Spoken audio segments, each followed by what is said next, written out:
Great. Good afternoon to all of you. Thank you for joining us today for an important discussion on how to redefine and reimagine the power of resilience and improve student athlete mental well-being. My name is Farah Gilani. I'm a clinical consultant with Mantra Health, and I'll be moderating the panel today. So we'll start off with a moderated discussion with our two expert panelists, followed by a question and answer session with our audience. We encourage you to post your questions in the chat box throughout the webinar, as we'll be collecting them to discuss towards the end of the session today. So our guests joining us today are Dr. Jim Borchers and Dr. Jeff Milroy. Dr. Borchers is the president and CEO of the U.S. Council for Athletes Health, as well as the chief medical officer for the Big Ten Conference, physician and director for the Division of Sports Medicine at the Wexner Medical Center, and a professor of clinical family medicine and sports medicine at the Ohio State University College of Medicine. He previously spent 18 years as the team physician for the OSU Athletics Department. Dr. Milroy is the director of programs at Prevention Strategies. He is also an associate professor in the Department of Public Health Education at the University of North Carolina, Greensboro, where he is also the director of the Center for Athlete Wellbeing, having worked with national organizations such as the NCAA, NAIA, and the United States Center for Safe Sport. Dr. Milroy is interested in the health and well-being of adolescents and young adults engaged in sports. Jim and Jeff, welcome. I'm excited to talk to you today. Thank you. Thanks so much.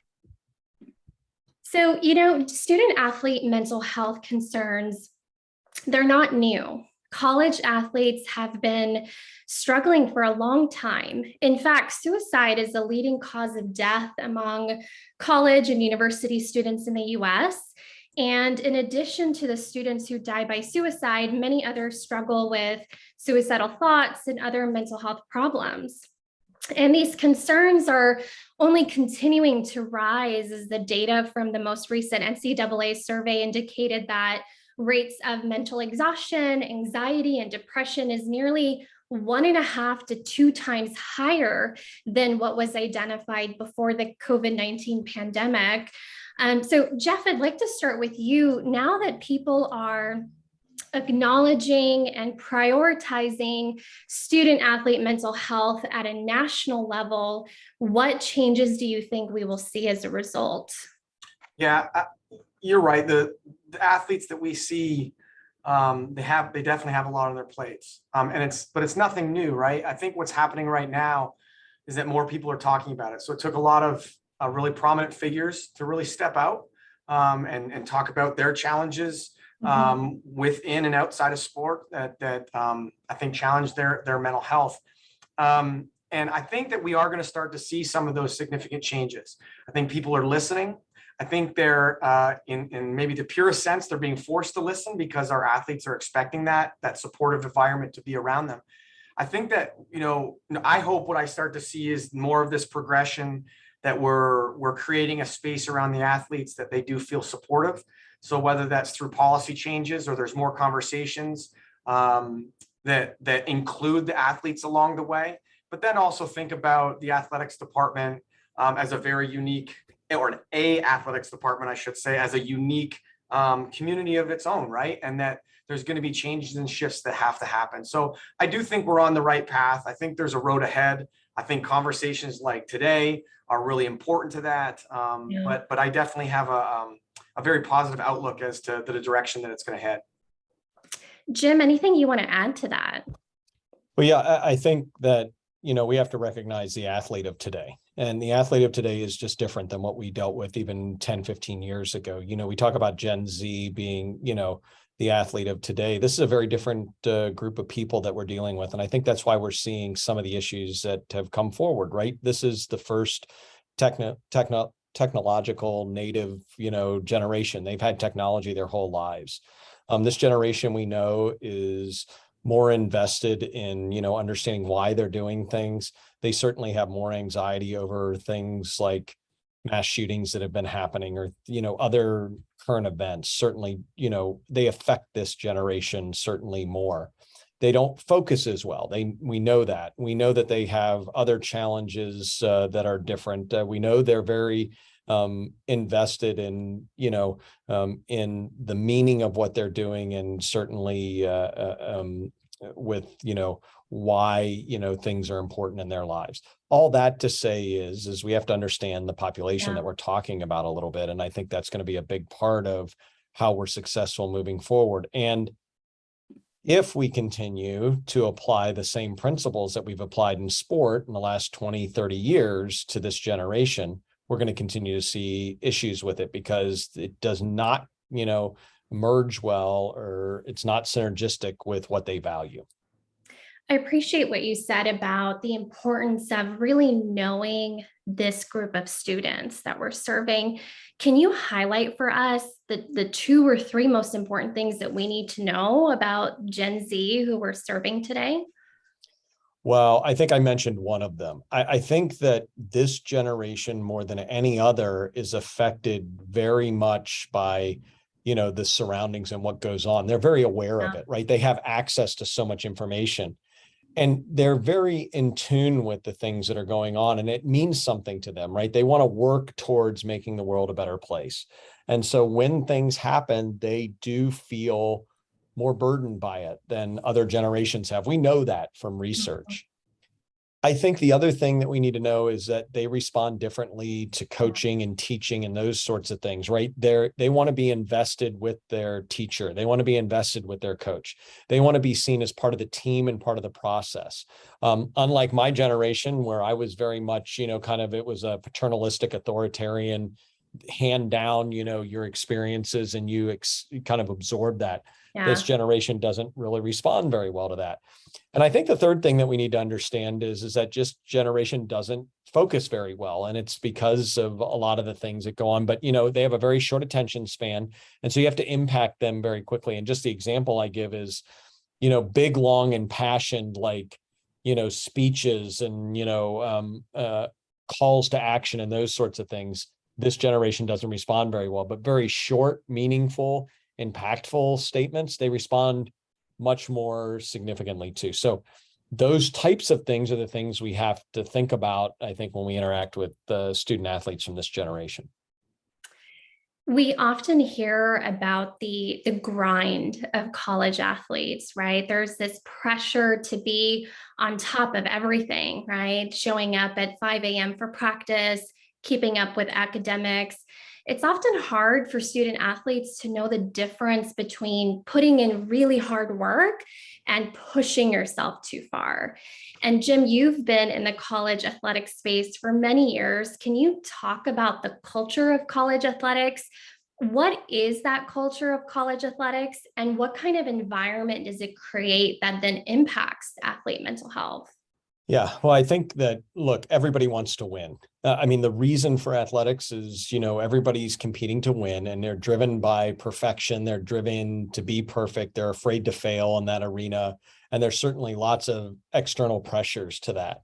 Yeah. What it has created, I think, at the very highest level of athletics is you have individuals that just have not developed skill sets yet to necessarily be able to deal with those pressures, and they don't necessarily have support systems. Now, that doesn't mean that institutions aren't trying to do the best that they can to provide that, but you have individuals coming from such diverse backgrounds that are now thrown into situations that they may have zero experience with. Put on top of that, being away from home for the first time, obviously the academic issues, social issues, other development issues for young adults. And it can create a really, intense, stressful environment. And it can be very difficult. And I think that has actually shifted even down into other levels of athletics, where the expectations is that we're going to win. And that doesn't mean that that's a bad thing. Most athletes want to compete and they want to win. I think what we have to recognize, though, is that mentality leads to, with this generation, especially like we just talked about, a whole set of issues that if we're expecting 18 to 22-year-olds to have a skill set to be able to deal with that when they come in, and not to fail and not to have some development issues, I think we're really missing the beat here. And we have to, think about those individuals that are engaging in these activities, given all the things we just mentioned. So what you're saying is we should always expect that students are coming in without this knowledge, right? They're not developmentally there, and we should take it upon ourselves. It's our responsibility to teach them these skills. Yeah, and I think the best coaches, I think the best athletic departments, I think the ones that are most successful with the Yeah. development of the student athlete understand that, and they understand they're getting an unmolded piece of clay when that person walks through the door, and Yeah. that they don't know exactly where the issues are, that where that person's going to need help and need to respond, but they're ready to deal with that. And I think the other thing is to be transparent and just acknowledge with student athletes that we don't expect you to be perfect when you walk through the door. We don't Yeah. expect you to be able to handle all of this. We actually expect you to fail. And by failing, you're going to learn, and we're going to learn together, and it's okay. And we're here to support you through that.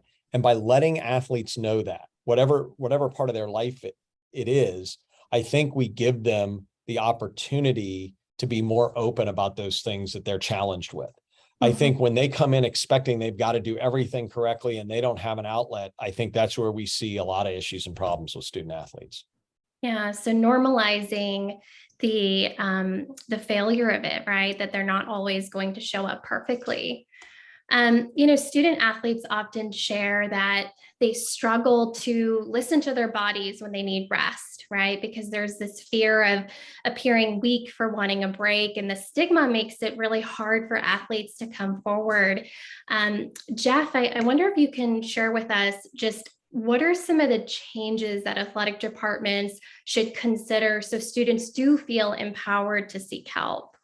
Yeah, I think Dr. Borchers was already hitting on some of these things, and Yeah. it's related to that communication piece, right? And so for the athletics departments to understand who they have coming in the door and joining their team, for that athletic department to then communicate that we understand you're going to fail, just like Dr. Borchers was going to say, but do that regularly and consistently, right? So not at the beginning of the year that you say, hey, we know that this is going to be challenging, but don't worry, we got your back, and that's it. But that actually communicating from top down, right? From administrators down to other staff, from coaches to the athletes. And I think this is where the athletics department can have the biggest impact. So one of the things that we understand from behavioral health theories is that expectations of a behavior, what you think is going to happen after you do something, really can impact whether you go through with that thing. And so if our athletes have a sense that, oh, I'm going to come forward and it's going to make me look weak, I'm going to lose my position, my coach is going to think X of me, or I'm going to lose a spot on the team, something like that. If they have that expectation, they're certainly not going to come forward. But if the athletics departments can communicate that this is a supportive environment, this is what we're trying to create, this is our culture, and we're here to support you in that human development. And yes, the failure is going to be there. Yes, there's going to be losses on the board. But if you can understand that we're going to provide you with those supports and resources to get past that, to work on that, and to work on that collectively, right? Not just to blame a single individual along the way, but that they have those supports that then kind of offers to the community, right? That offers to the good of the community. And I think that's a big place that the athletics department can make some shifts. I think on top of that, so not just looking at creating that space for the athlete, but as a little bit more of a top-down approach, in that who is it that's being hired? Who is it that's being brought into that community? Do they have the willingness to support that mission of supporting the student athletes and or other coaches and athletic staff, right? Not just the athletes, but the culture that supports all of them. And it's not simply based on what's your record for the year as to, or your previous record as to why we're bringing you into this particular community. So I think those are two really big places that athletics departments can make an impact. You talked a lot about expectations. Are there any adjustments to the expectations of student athletes that coaches should consider? Yeah, I mean, I think one of the things is probably that it takes time, right? So if we think about an athlete who is feeling comfortable enough to come forward, that the expectation isn't going to be pat on the back, you're going to be all right, let's get you back in there, but that there's going to be a really healthy process that the individual may need to go through. And it could be something very simple, or maybe even a little bit more complex. But that's where the expectation needs to change, is that the ultimate goal is for human development to occur, right? Relationships to be developed and sustained, but then ultimately get the athletes back to what they love, and which is the competition. So it's not the goal to pull them out. It's not the goal to isolate. It's the goal to support them with what their needs are, and meeting their needs to then get them back to what they love. Yeah, it's removing this fear of, if you come forward, you're going to be pulled from the game, or you're going to be benched. It's supporting them. I really love what you said about helping them see the full journey, right? Because we know that students these days really expect quick outcomes. And I think part of setting expectations is helping them see that the road to recovery for mental health, or even for physical health, is the process, right? There's no quick recovery, and there's some steps that you have to take to get there. Yeah, and to explicitly communicate them. I think that's a big piece, right? Like, if they don't know, they don't know. And we can't expect them to know what that process looks like every time. We're talking a lot about essentially building resilience in student athletes. And, a lot of student athletes don't actually even know what resilience is, right? Resilience is the ability to bounce back from adversity. And it's actually a skill that can be developed over time, right? No one is born with resilience. It's something that you practice day in and day out and get better at. Jim, could you talk a little bit about the science of resilience and why it's an important skill for student athletes to learn? Well, I think, student athletes are a really special population, right? And they're going to be faced with challenges that lots of others are not going to be faced with, especially early on in their college career. And I think you start to see, to try to train or to develop resilience when major issues happen is really, really difficult, right? We have to be resilient in all the things that happen to us. And usually it's easier to develop resilience around those smaller challenges, or what I refer to as like your daily failures. And I think that the challenge here is to make certain that we identify those. And I've seen some people that are just excellent at this, coaches and otherwise, who will identify something small, in what's going on with an athlete, and allow them to rebound or recover from that, and then use that skill to help them as they identify other things. Remember when this happened, you were able to do this. Remember when this happened, and it then ingrains in the individual the ability to do that. But it's not just with sport. It's with what happens throughout their daily life. And I just can't tell you how important I think it is for these young adults to be able to create advocacy for themselves. You can't control everything they do. They have to be in charge of their own journey, and they need guidance along the way. And I think you see that when that happens, the individual performs much better. Right. And look, this is all about performance, and everybody wants great performance, and athletes should expect great performance, but they don't just get it because you told them what to do. We've already said with Gen Z, that does not work. We know that. It's so clear everywhere you read about this generation. They do not respond to paternalistic techniques. It doesn't matter what it is, teaching in school, coaching, it does not, they do not respond to that. When they're invested and they feel like they have self-advocacy and they have a voice and they are part of the process and they are engaged and they're valued, then I think they can develop resilience. If not, then I think they go into their shell and struggle with a lot of the things that we've talked about, when it comes to mental health, and struggle with performance. What I'm hearing you say is that the best time to actually build resilience and learn about resilience is after a challenge, right? Adversity, or resilience is actually built from adversity. Is that right? Yeah, there's no question about it. Look, you talk to the greatest athletes in the world, and I've been really fortunate to be associated with like the highest level athletes, Olympic champions, gold medalists, and how do they perform in that environment? How do they win Super Bowls, NBA championships? How do people, how do they summon up the ability to respond in those moments, right? And every single one of them will tell you that it goes back to training through adversity, responding to adversity, being put through, those sorts of situations, right? And being able to experience those things. And we have to allow them to experience it, just like, with physical training. And there was a comment here about athletes are used to being challenged that way, right? They're used to understanding that I might have to be challenged physically to get better. Right. They're going to have to be challenged similarly to develop resilience and other techniques, grit, coping, all the things that they need so that when they're in that highly stressful situation, they can respond.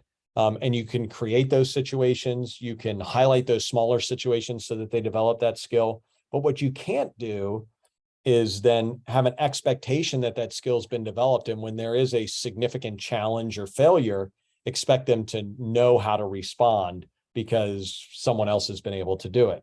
And so I think just as we think about the entirety of well-being or, physical well-being, mental well-being, emotional, spiritual well-being, all of these things tie into resilience. And look, it may be a personal thing, a significant relationship that has deteriorated that you now have to kind of bounce back from or understand how you're going to work through.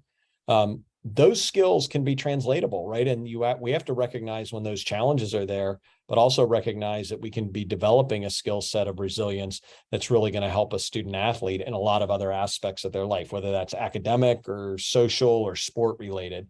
And that was not always the case. I'm just, 20, 25, 30 years ago, that wasn't something that, many people thought about. With today's generation, we need to think about it. Jeff, anything you want to add to the topic of resilience and your perspective on this? Yeah, I mean, we think about how my background is in hockey, and I've seen so many shifts in hockey coaches that try to simulate these high stressful situations on the ice so that the athletes are then better, they have a better ability to deal with it in the game. So maybe small space practices, things like that. We can take that idea, that logic outside and help the athletes also develop those resilient skills to whether it's working through scenarios together as a team. So team building things, but we can't always replicate, right? We can't always replicate that's something that's going to happen outside. But what I keep hearing from Dr. Borchers too is that if we just ignore that, we're just going to kind of be stagnant. We're going to stay where we are. So if we can try to, as the community around the athletes, provide those opportunities, or maybe even help them at least acknowledge those opportunities where they then can translate those skills over, I think everybody's better off, right? Again, not just athletes, but the coaches and those that are surrounding the athletes too. Yeah. Our audience today is here because they have either been directly or indirectly impacted by this mental health crisis. And I think it's safe to say that athletic directors, coaches, trainers, other staff members, they want the best for student athletes, right? Their intentions are there for them to really want student athlete well-being, but they don't always know how to support students through mental health issues, right? And it is a delicate balance because coaches and athletic trainers, they're not providers. But what are some things that they can do to support athletes in getting the care that they need? And what language should they use for that? Jeff, if you want to take that one. Yeah, sure. So I can't tell you how many times that I've worked with groups of coaches, and they have, quite frankly, fear of when an athlete is to come forward and talk about something that might be really complicated or really sensitive. And the reason why folks are in coaching positions or in athletics is that they're really probably leaders. And what do leaders do? Leaders like to fix things. I'm one, I'll raise my hand. I'm always going into fix it mode, whether that's with my kids or, my youth soccer team I coach. I want to go to fix it mode. When I talk with the coaches and I say, hey, you don't need to be the fixer in that situation. We don't want them to be the quote unquote provider in that moment. You can just see their shoulders drop a little bit and they kind of take a breath because it takes a lot of stress away from them. They don't have to be the person that's going to fix in that moment. And what does that take? In my opinion, it takes listening. So good communication skills. So a particular field and skill set to have is around good listening skills that elicit more information from the athlete or the person that you're talking to, rather than throwing a bunch of advice, throwing a bunch of fix-its at them, and they feel bombarded. And in some cases, you might even be throwing fix-its at them that aren't really addressing the root cause of an issue, right? And so what I think that coaches, athletic staff can do, and I think this can help in our professional and personal lives, is to be much more mindful of the listening that goes on. And so a lot of times we'll ask our coaches to ask a lot of open-ended questions of the athletes when they come in, so that the athlete has the chance to share what their needs are, not just find out what the fix-it is, but share their needs, find out that the coach gets to find out more about why they might be feeling a particular reason that they are at that moment. And then it also, and Dr. Borchers also mentioned this idea of giving them some sort of like role in their journey. This is their journey. We're helping them along the way. And when they have that autonomy to be a part of it and offer their own solutions, they're going to be so much more invested in that, right? So I think the big key is that communication style that the coaches can use. A lot more listening, a lot less talking. And at that point, I think the best referral can happen. It doesn't necessarily have to be always referral to licensed clinician, right? It could be a referral to another support staff within athletics that gets at what the issue is. And then maybe a little bit down the road, it gets to a point where maybe they need to talk to somebody else, a professional, but maybe not right at that moment. And we wouldn't be able to do that without really good listening skills. There's really a science to this listening skill, right? I mean, it's called reflective listening, and it really gets at people feeling understood and heard and validated. Could you share with us where are some what are some resources for coaches to get training on reflective listening skills? Because it's not something that people just know, right? It's something that you do have to learn how to do. Yeah, absolutely. So there is a wealth of information out there related to motivational interviewing, and that's really embedded. I mean, Farah, I've heard you do it today already. You've come back and said, "Oh, what I'm hearing you say is," and that's like clarification, right? So that's allowing Dr. Borchers and I to, oh, Farah's listening, she's hearing us, and she's reflecting back something that's accurate, or it gives us a chance to change that. There are also some resources that are out there. So the NCAA Sports Science Institute, they have a kind of a self-guided training that they've made available to folks that's around empathic listening. So Coaches Assist for empathic listening. And there's lots of skills that are built into that. And it's not the only one to go to, but if folks out there are looking for things that are related to motivational interviewing, they're going to find those things that they can easily get into, right? Things they can add to their repertoire, like literally today. Like they don't need a degree in it. They don't need to go to hours upon hours of training, but they get those little snippets of things that they can try. And I promise you that, and I did this once I was starting to get trained in it. I was using it with my kids. I was using it in personal relationships with my family, like I said, as a coach, and man, did it make a difference. And it takes a little time, but there are those little snippets and skills that can be used quite easily for sure. I think the most important thing that you get from the reflective listening is you get to the source of what is happening, and then connecting them to the right type of care, whether it is mental health counseling, or if it's something else, right? I'm sorry to interrupt. I just wanted to share with you just like a really specific example that I always like to use is that the athlete, bumps into coach in the hallway, and coach has realized that maybe the athlete has been a little bit late for practices, or maybe not as engaged anymore.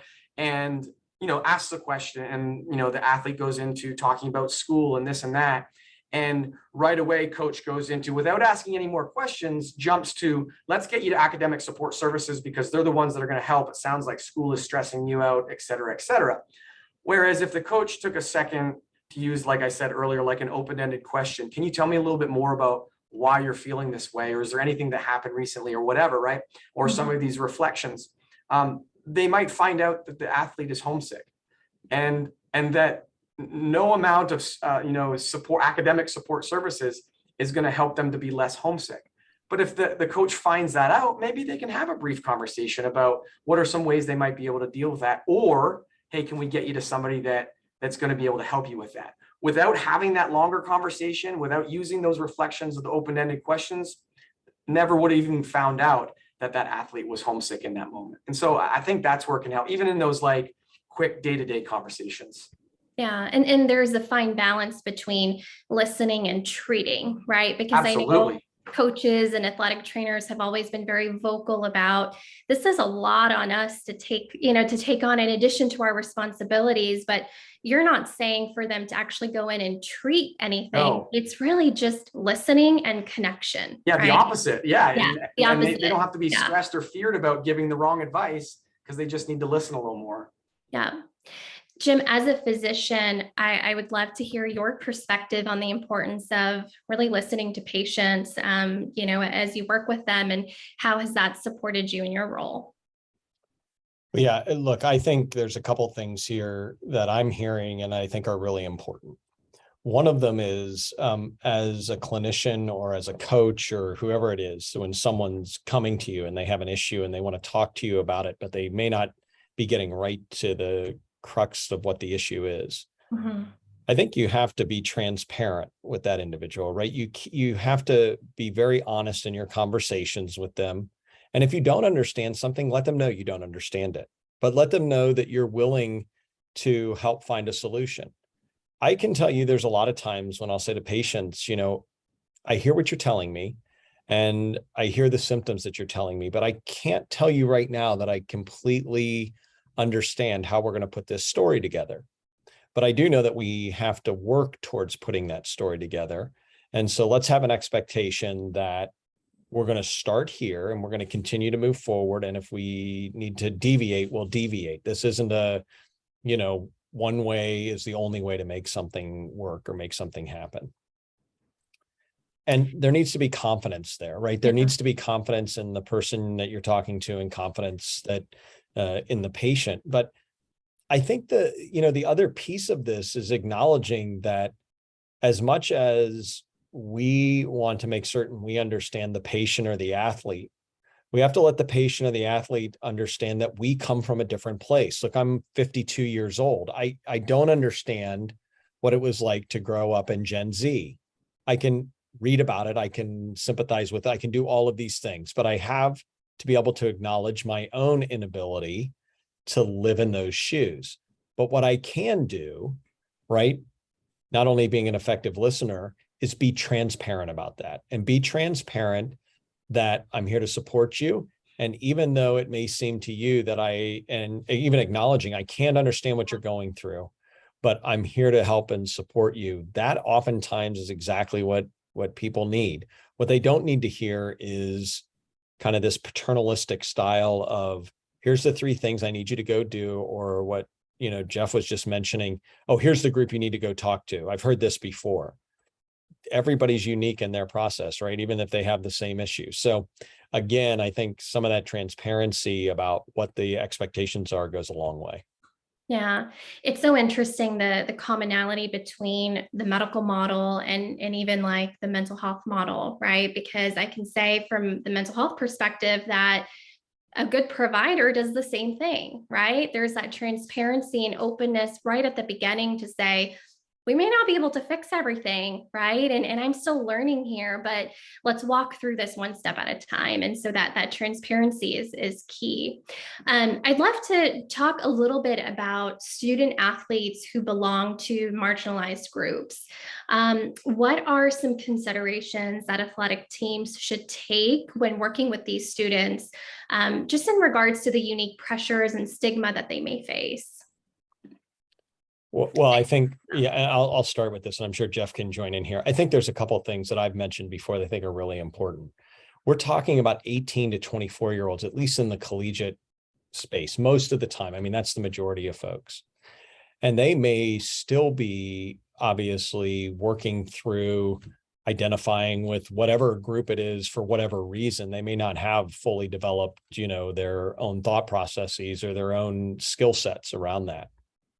I think we have to recognize that there's really unique challenges that, again, I may not be able to understand because I'm not working through that, because I'm not that individual.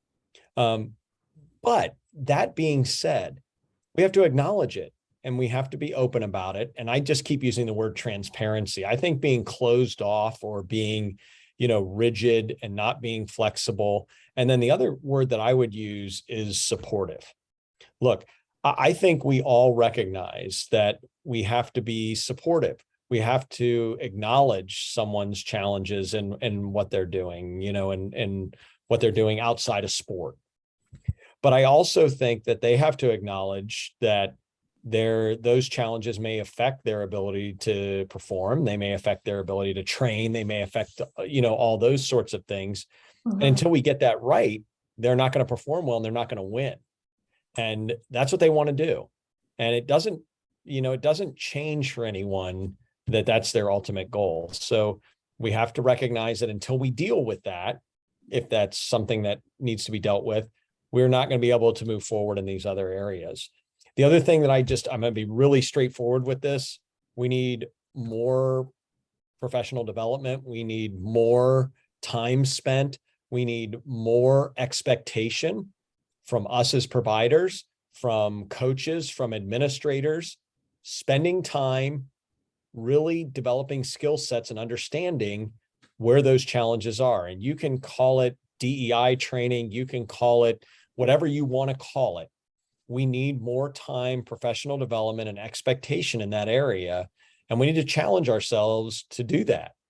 We also need to challenge the individuals that are part of the team that are in that, in that stage of their life to engage in that process and to be honest and open and transparent about, about what that means. And also acknowledge that it could be something that affects what they do in their performance. And I think when we get to that open, honest, transparent conversation, commitment to that, I think we stop talking about marginalization. And I know that that's hard to do.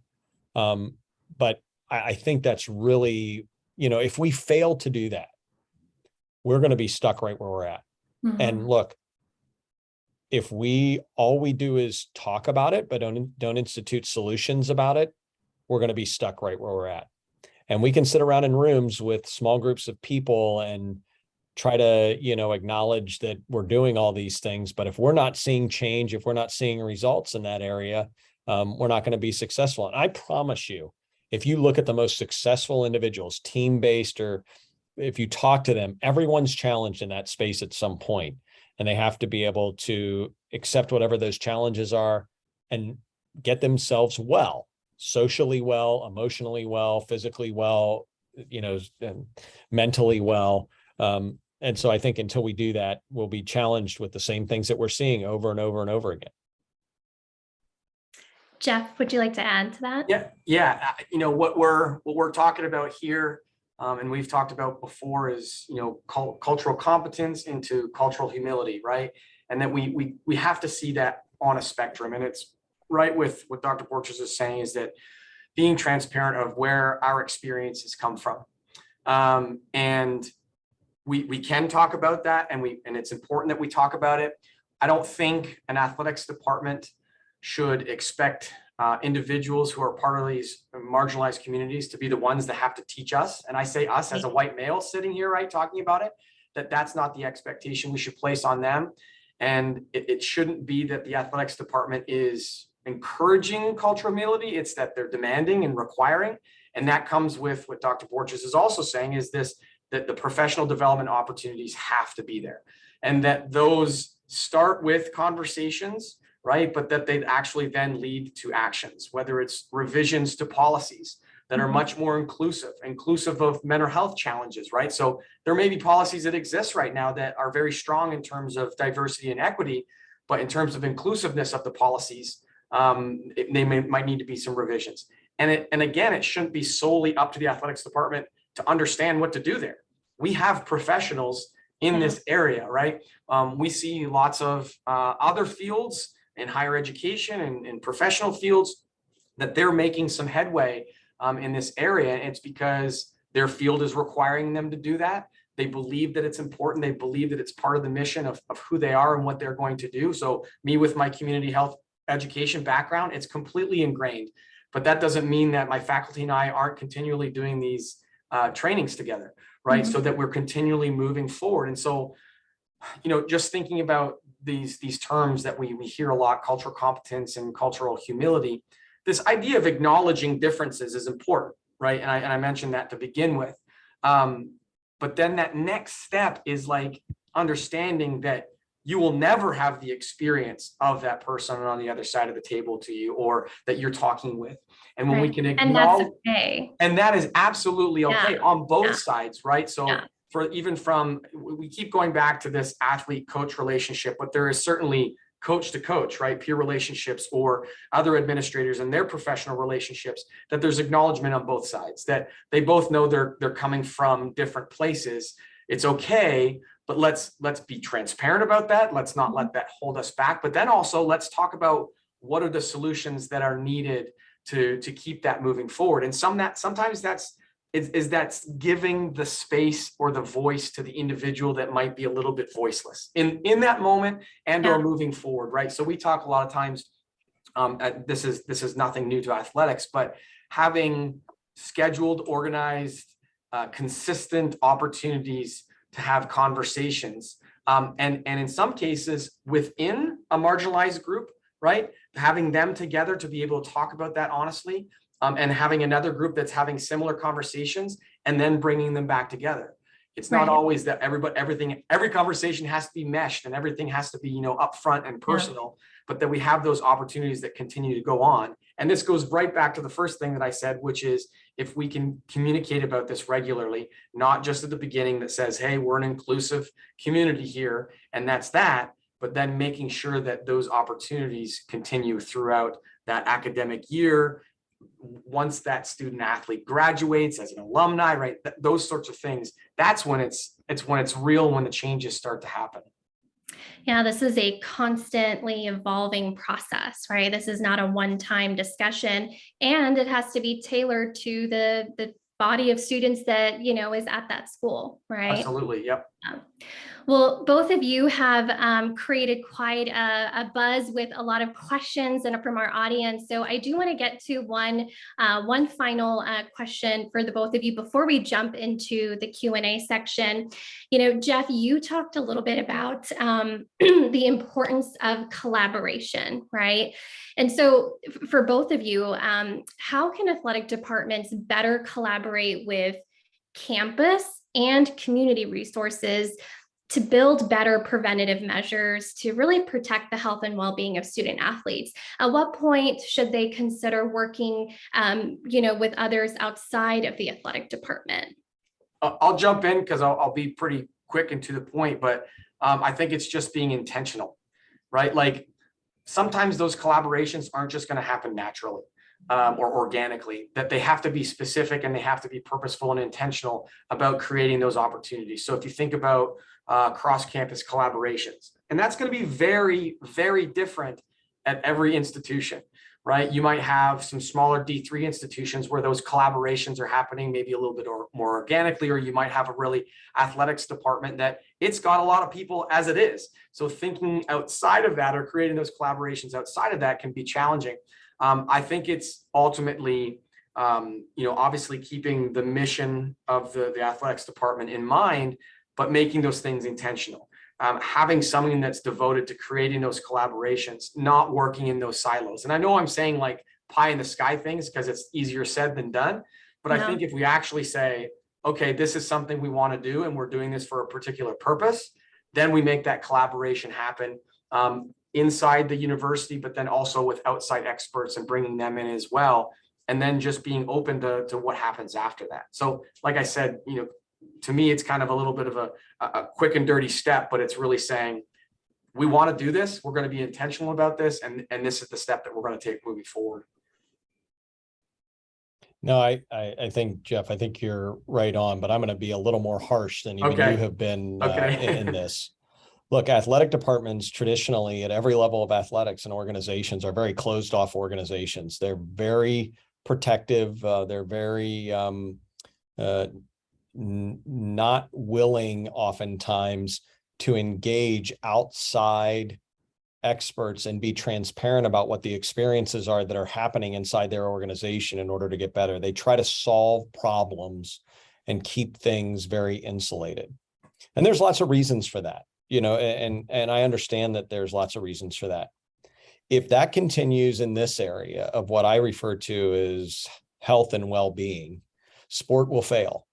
Sport will fail because this generation and the people to follow are not going to accept it. They are not going to accept that sort of, approach. And so I think we need to consider long and hard what the priority is as we reimagine what sport looks like as we move forward.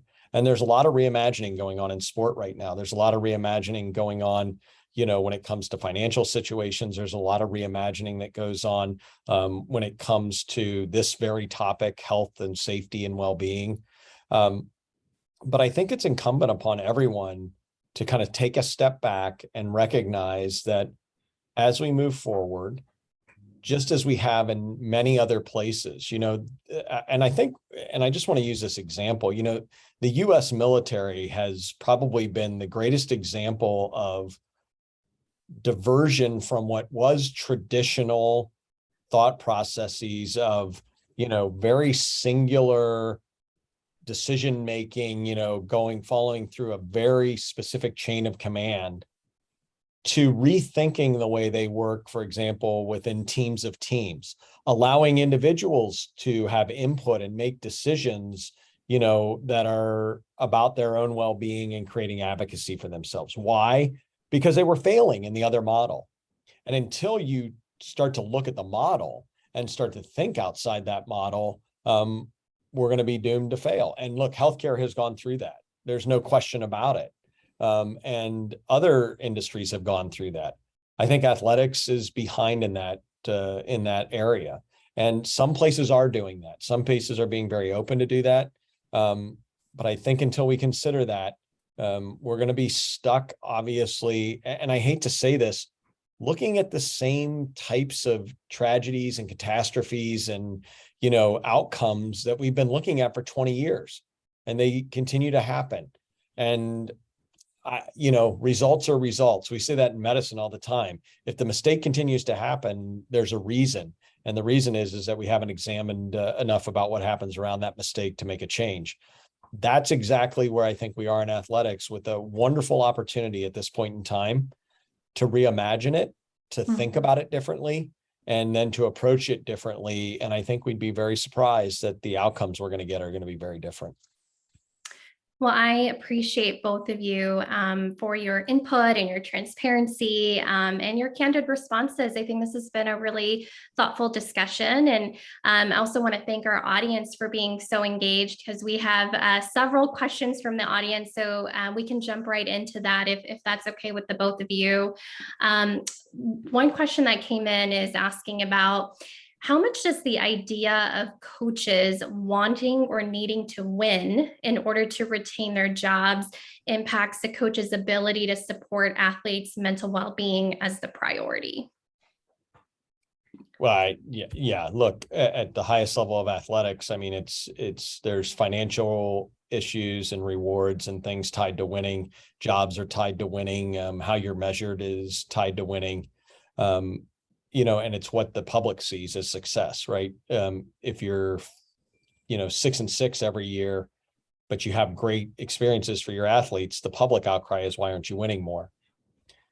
And I think that's part of the challenge, within certainly large, universities and big time, what we call big time athletics, but it's certainly a challenge even at lower level athletics. People still want a great experience and they want to win, and they want to attract people that want to win. I think where the mistake is how do you get to winning? Yeah. And how do you develop a winning culture and a winning, attitude?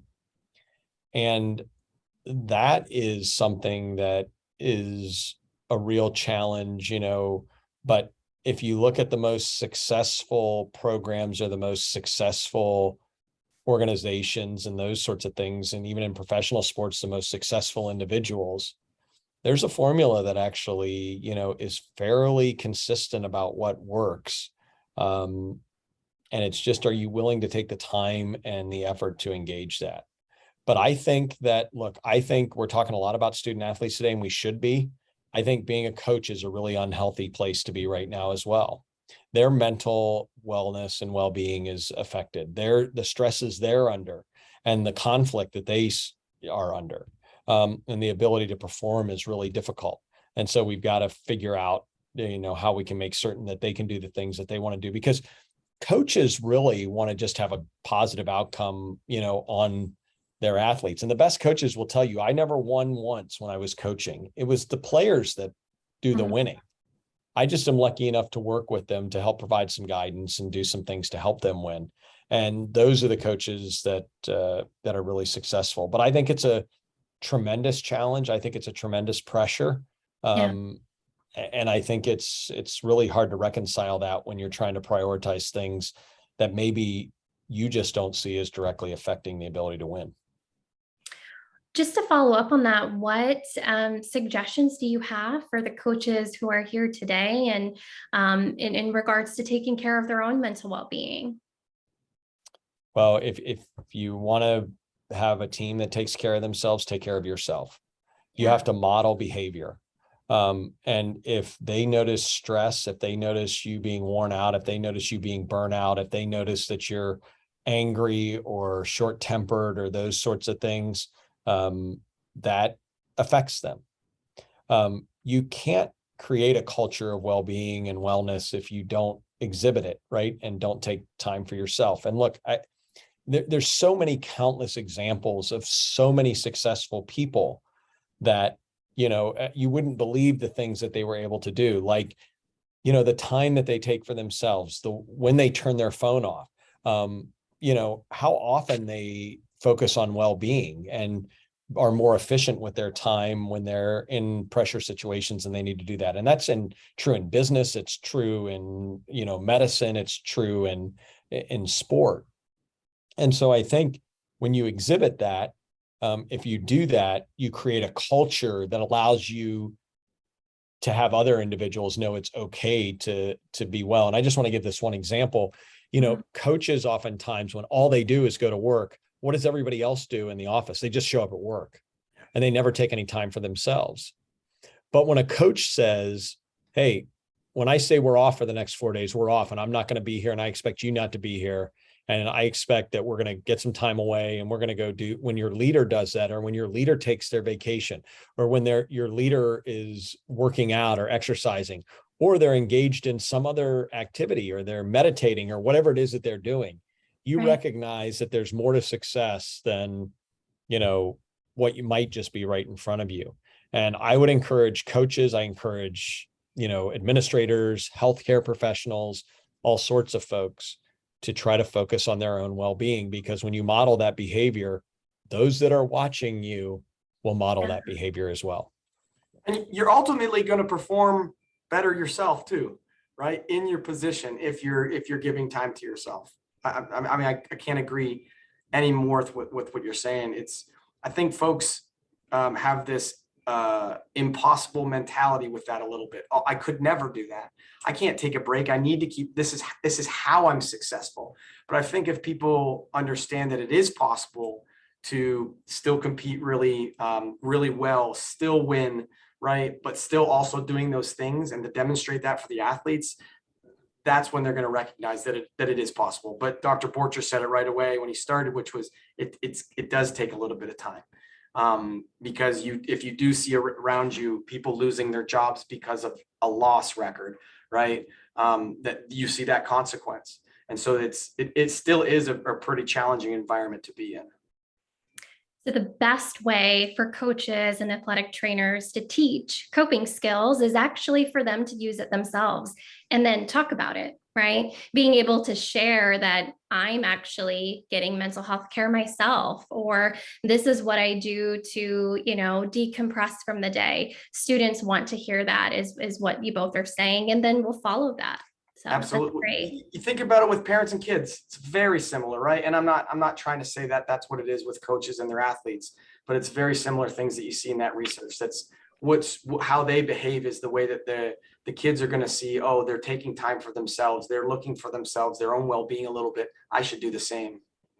Yeah. There's another question here that is asking you to speak to any mental training programs that you've developed or implemented. They'd love to know what this sort of resiliency training looks like. Yeah. So again, I think resiliency is such a tough skill to say. You know, I get really nervous when people think you're going to go train for a weekend and then you're going to develop resiliency. Right. I think it's a marathon, not a sprint. I think the first thing is to engage and understand it and to start at the beginning.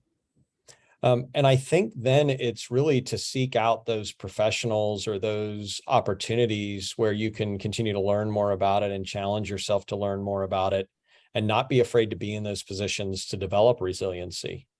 And so I'm not, I myself, and Jeff may not feel this way, I'm myself not a big believer in like, hey, here's a program, you know, it's 4 steps, do this, and then you kind of created your resiliency training. But start at the beginning. And all of us, you know, when you get to my age, you've either developed some resilience or you've been challenged by it. And so I think it's like any skill set, you have to develop it. Yeah, I agree. I wouldn't sit here and say that there's a 1, 2, or 3 program you got to go out there and you got to complete because that's it. I think that folks on campuses can research and go out and say, oh, here are these programs that exist, and let's start somewhere. Or let's go to a sports psychologist and have a conversation, right? And say, okay, this is what we're looking at doing, if it's specific to resiliency, or maybe it's something else. And then they might have some thoughts, right? So I don't think it would be fair to sit down and say, these are the ones to go after, and these are the ones that are going to turn you into the most resilient coach or athlete or program. I know we're getting close to the end of our time, so maybe we can get to one more quick question. So Jenny here asks, can we discuss the effects of concussion and post-concussion mental health? Yeah, I mean, that's hours and hours of discussion, obviously. Look, I think the reality is that what we have to recognize is that the concussive injury goes beyond just what we see clinically, you know, in the return to sport. There's certainly other aspects of that. And certainly mental health is and mental wellness around concussion is something that should be addressed. And so what I would say to that is that concussion management requires a multifaceted approach with a collaborative effort from experts in lots of different disciplines. And failure to recognize that or to access that leaves you open for the risk of missing something that happens with a concussive injury. And so I know we're short on time, but I would just say that engagement with, you know, the appropriate professionals is really important. All right. Well, thank you, both of you, for your time today and for this discussion. I want to remind the audience that this is actually part 1 of a 3-part webinar series that we'll be hosting on student athlete mental health. So check out our website that will have more information about the upcoming webinars. We did record this webinar, and so we will email you instructions for how you could access it. Thank you, everyone, and have a great afternoon. Thank you. Thanks.